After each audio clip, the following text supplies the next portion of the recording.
이번 시간에는 대기업에서 안정되게 잘 근무를 하시다가 이번에 이제 부동산에 관심을 갖게 되어서 부동산을 회사를 이제 사직서 내고 퇴사를 하고 부동산을 해보면 어떻겠느냐 해서 상담을 의뢰하신 사주팔자 형국입니다. 왜 그런 생각을 가지셨는지 같이 공부해 보기로 하겠습니다. 일간이 여린 화초 을목입니다. 그리고 해수 안에 지장간 안에 또 큰 나무 간목이 있습니다.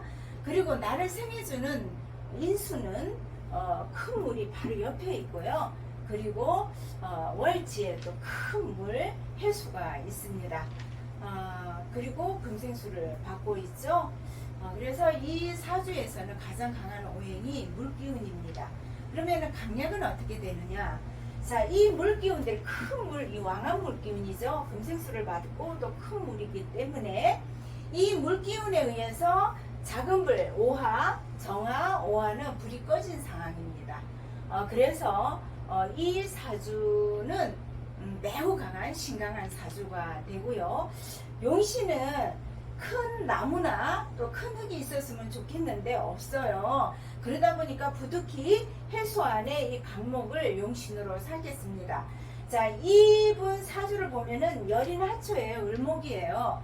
이 큰 물, 왕한 이 물기운이 바로 옆에서 본인이 이 나무를 생한다고 해서 자꾸 생하다 보니까 양옆에서 자꾸 물들이 나를 자꾸 생해. 그러다 보니까 이 여린 화초가 어떻게 되겠어요? 뿌리도 제대로 내리지도 못하고 물에 붕붕 떠있는 상황이에요. 이 물기운이 나에게는 병이 되겠죠.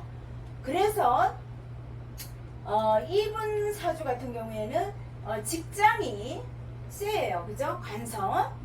관성인데 유금은 작은 쇠라서 물을 생하지는 못해요.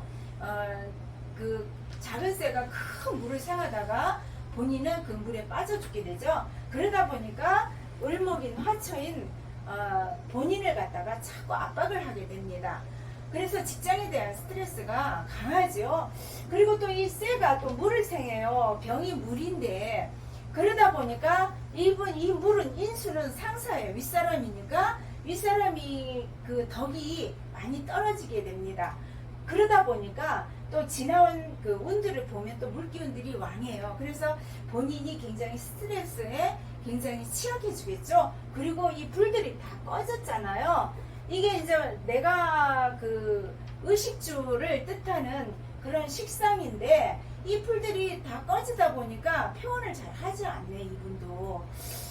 그래서 이분이 이제 어디에 관심을 갖게 됐느냐면은 부동산에 관심을 갖게 돼요. 왜?